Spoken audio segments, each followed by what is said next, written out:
Good morning.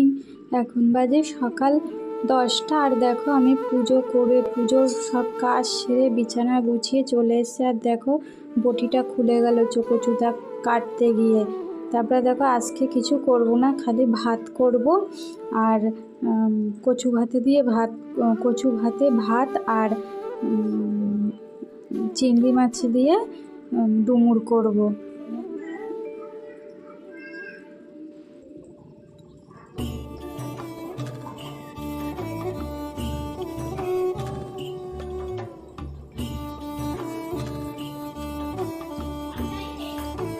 তারপরে দেখো ডুমুরের জন্য আলু কেটে নিচ্ছি।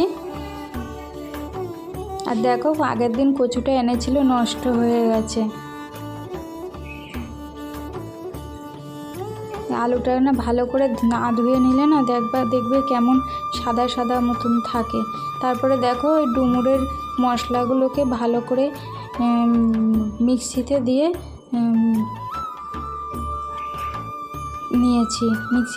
নিয়েছি। এই দেখো তোমাদের দাদা বাজার থেকে দেখেছো কাতলা মাছ এনেছে। দেখো কত 3 রকমের জিনিস এনেছে, মাছের ডিম এনেছে, আবার চিংড়ি মাছও এনেছে। ডুমুরগুলোকে না আগে সেদ্ধ করে নিয়েছি, না সেদ্ধ করে নিলে না কেমন জানি একটা কালো কালো হয়ে যাবে তরকারি কষের জন্য।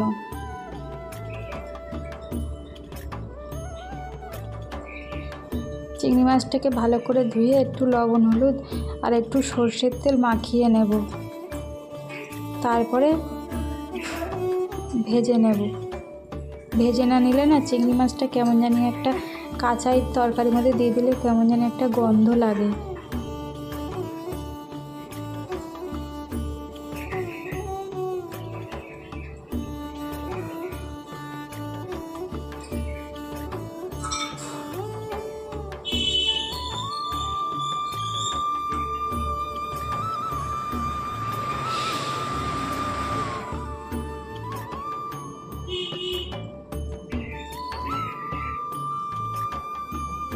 কড়াইতে তেল দিয়ে দিয়েছি, চিংড়ি মাছটাকে ভেজে নিচ্ছি।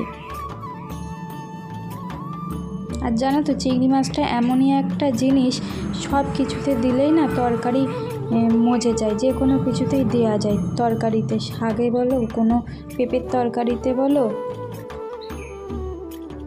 চিংড়ি মাছটা আমার খুব ভালো লাগে, আমার মেয়েও খায়। ডুমুরের আলুগুলো দেখো ভেজে নিয়েছি। দেখো জিরেটা ফোড়নে দিতেই না ভুলে গেছিলাম, পরে আলু দেওয়ার পরে দিয়ে নিচ্ছি। ভাত হয়ে গেছে,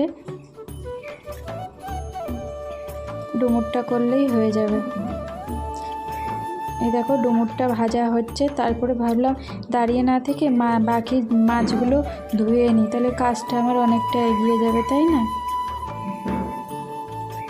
তো দেখো আজকে করেছি কচু ভাতে ভাত আর ডুমুরটা দেখো করেছি।